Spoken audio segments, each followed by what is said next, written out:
আবহাওয়ার খবর জানবো সহকর্মী দুলাল শাহর কাছ থেকে। দুলাল, একটু জানাবেন ঝালকাঠিতে পরিস্থিতি কেমন? ফেনীর খবর আমরা জানছিলাম, একটু ঝালকাঠির সার্বিক আবহাওয়ার পরিস্থিতি একটু আমাদের জানাবেন। বঙ্গোপসাগর লঘুচাপের কারণে গতকালকে গুড়ি বৃষ্টি এবং প্রচন্ড ঝাড়ো হাওয়া এবং প্রচন্ড ভারী বর্ষণ চলছে। ঝালকাঠির জনজীবন বিধ্বস্ত এবং খেটে খাওয়া মানুষগুলো ঘর থেকে বেরোতে পারছে না। শ্রীলঙ্কা আবারও রপ্তানিতে শীর্ষে। সুগান্ধার বিষখালী নদীর 2 থেকে 3 ফিট পানি বৃদ্ধি পেয়েছে।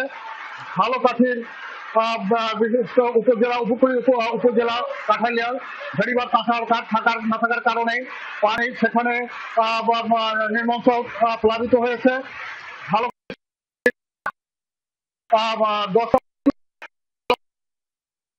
অনেক বন্ধ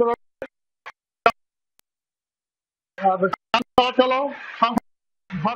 এবং এই বর্ষার কারণে অনেকে স্কুলে যেতে পারছেন না, শিক্ষকরা স্কুলে যেতে পারছেন না বলে জানিয়েছেন এবং অনেক ট্রলারও বন্ধ রয়েছে।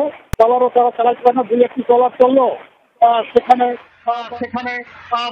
মানুষ ভিজে এবং তারা যার যার বাড়িতে ফিরতেছেন এবং মানুষ পথে ঘাটে যেখানে হোক তারা আশ্রয় নিচ্ছেন, যারা বাইরে বের হয়েছেন।